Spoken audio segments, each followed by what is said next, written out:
मैंने कहा रात को मैं तुम्हारे रूम में आऊंगी और तुम्हें पढ़ाऊंगी। आदिल भी शायद समझ चुका था कि मैं कमरे में क्यों आना चाहती हो। मैं अपने कमरे में चली गई और रात होने का इंतजार करने लगी। मैं अपने रूम में फिर वही नावल लेकर बैठ गई। मुझे आज एक नई चीज मिल गई थी। मैं रूम में बैठी नावल पढ़ रही थी कि रुखसार रूम में आई और कहने लगी, आपी अम्मी बहुत गुस्सा कर रही है। कह रही है आज उसे पता नहीं क्या हो गया है जो बार बार रूम में बैठ जाती है। मेरा तो आज काम हो गया, मैं उसने हाथ भी नहीं बटाया है। तो मैंने रुखसार से कहा कि जाकर अम्मी से कह दो कि मैं अभी आती हूँ। जब रुखसार चली गई तो मैंने नावल गिरे के नीचे रखा और मैं भी बाहर आ गई। अम्मी ने मुझे देखा तो गुस्सा करने लगी कि आज तुम्हें हो क्या गया है जो कमरे में ही घुसी हो, कब से?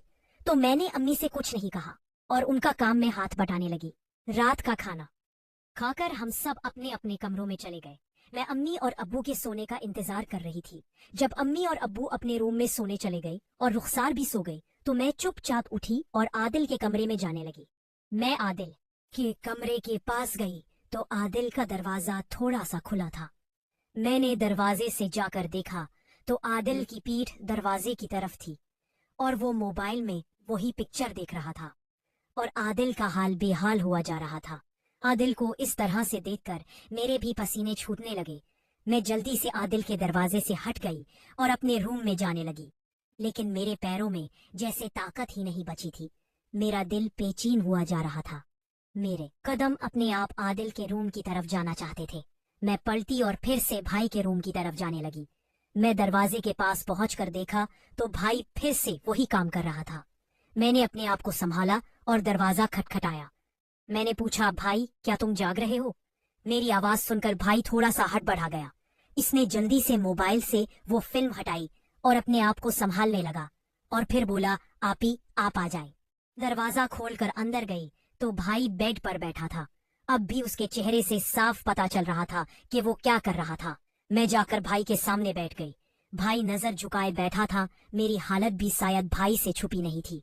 मैंने कांपती हुई आवाज से भाई से पूछा, भाई क्या हुआ है? इतनी सर्दी में भी तुम्हें पसीने क्यों आ रहे हैं? तो भाई कुछ नहीं बोला। मैंने भाई के हाथ पर हाथ रखा और फिर कहने लगी, भाई तुम मुझे बता सकते हो जो तुम्हारी परेशानी हो? तो भाई कहने लगा कि आप ही मेरी परेशानी आपसे छुपी नहीं है। आप जानती है कि मुझे क्या परेशानी है और मैं भी जानता हूँ कि आप क्या चाहती हैं। मैं जब से कॉलेज से आया हूँ मैं देख रहा हूँ कि आपका क्या हाल हुआ जा रहा है। तो मैंने भाई से कहा कि चाहती तो मैं भी वही हूँ, लेकिन डर लगता है। तो भाई कहने लगा कि डर कैसा, अब्बू अम्मी तो अपने रूम में सो रहे हैं और रखसार भी सो गई है। हम दोनों इस कमरे में क्या कर रहे हैं, किसी को कुछ पता नहीं चलेगा। मैंने कहा ठीक है भाई, मैं दरवाजा बंद करके आती हूँ। मैंने दरवाजा बंद कर दिया। मैं भाई के बिस्तर में रजाई ओढ़कर लेट गई और भाई भी मेरे पास ही आकर लेट गया। फिर भाई मेरे कपड़े उतारने लगा। मैंने भाई से मना किया कि कपड़े मत उतारो, तो भाई कहने लगा कि कपड़े नहीं उतारूंगा तो काम नहीं होगा। भाई ने अपनी जिद की और मेरे साथ वही काम करने लगा जो नावल में लिखा था। मैं पहली बार किसी के करीब गई थी तो मुझे बहुत अजीब हो रहा था। तो मैंने भाई से मना किया कि भाई रहने दो, मत करो, मुझे कुछ नहीं करवाना है। भाई कहने लगा कि आपी पहले पहले थोड़ा अजीब होगा, फिर मजा आने लगेगा। भाई अपना काम पूरा कर लिया। जब भाई काम करके हटा तो मैं अपने कपड़े सही करने के लिए उठी तो मैंने देखा कि बेड की चादर खराब हो चुकी थी। मैंने भाई से कहा कि भाई ये चादर का क्या करे अब? तो भाई कहने लगा तुम उसी वक्त ले जाकर उसे धो दो, नहीं तो फिर सुबह अम्मी ने देख लिया तो काम खराब हो जाएगा। मेरा बिल्कुल भी दिल नहीं कर रहा था ये काम करने को, क्योंकि मेरी हालत बहुत खराब थी। मेरा बदन दर्द से टूट रहा था, लेकिन अम्मी के डर से मैंने बेड से चादर उतारी, वॉशरूम में ले जाकर धोने लगी। मैंने चादर धोकर वॉशिंग मशीन में सुखाकर फिर से बेड पर बिछा दी और अपने रूम में सोने चली गई। मैं अपने रूम में गई तो रुखसार जाग रही थी। रुखसार मुझसे पूछने लगी कि आपी आप कहाँ गई थी इतनी रात? मैंने रुखसार से कहा कि कहीं नहीं गई थी, वो मुझे इस टाइम वॉशरूम आ गई थी तो मैं वॉशरूम में गई थी। तो रुखसार मुझसे पूछने लगी कि आपी आप ठीक है? तो मैंने कहा हाँ ठीक हो, बस थोड़ा दर्द है, सुबह तक वो भी ठीक हो जाएगा। फिर मैंने रुखसार से कहा रुखसार तुम सो जाओ, मुझे अभी नींद नहीं आ रही है। और मैं भी बिस्तर पर लेट गई और वही सब सोचने लगी कि आज भाई के साथ मुझे कितना मजा आया है और सोचने लगी कि ऐसा मौका और कब मिलेगा। और यही सब सोचते सोचते पता नहीं मैं कब सो गई। सबसे पहले मैं भाई के रूम। मैं गई भाई को जगाने। मैं भाई के कमरे में गई तो भाई कल वाली हालत में सो रहा था। भाई का पूरा बदन एकदम दूध जैसा सफेद था।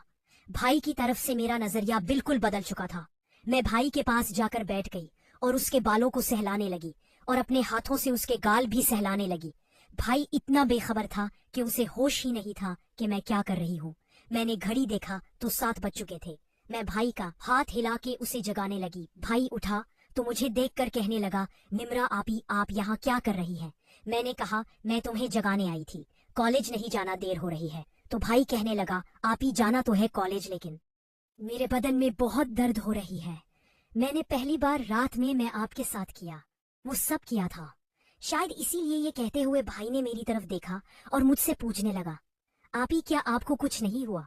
तो मैंने कहा, भाई मेरा तो आपसे भी ज्यादा बुरा हाल था, बिस्तर से उठा ही नहीं जा रहा था। तो मैंने दर्द की दवाई खाई और फिर जाके नहा लिया, तब जाके थोड़ा आराम मिला। तुम भी उठो, जल्दी से नहा लो और नाश्ता करके दवाई खा लो। तो भाई कहने लगा, आपी मुझे बिल्कुल ना आना नहीं है, इतनी ठंड हो रही है, इतनी सुबह मैं नहीं नहा सकता। तो मैंने कहा कि तुम्हें नहाना ही पड़ेगा। तो भाई कहने लगा, ठीक है अभी मैं नहा लेता हूँ, लेकिन मैं आज कॉलेज नहीं जाऊंगा, आप अम्मी को समझा देना। तो मैंने कहा, ठीक है लेटे रहो, मेरी तबीयत ठीक हो चुकी है, अगर तुम्हारी सिर्फ रहेगी तो कोई मसला नहीं, जब तुम्हारा दिल करे तब उठ जाना। तो भाई फिर से सो गया।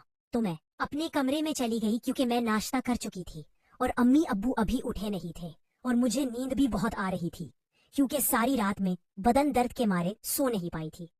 मैं जैसे ही बिस्तर पर लेटी तो सो गई क्योंकि दवाई खाने के और नहाने के बाद मुझे आराम मिल गया था। मैं थोड़ी ही देर सोई थी कि अम्मी मेरे रूम में आई और कहने लगी, अभी तक सो रही हो नम्रा, तुमने अभी तक आदिल को जगाया नहीं, उसे कॉलेज जाना था।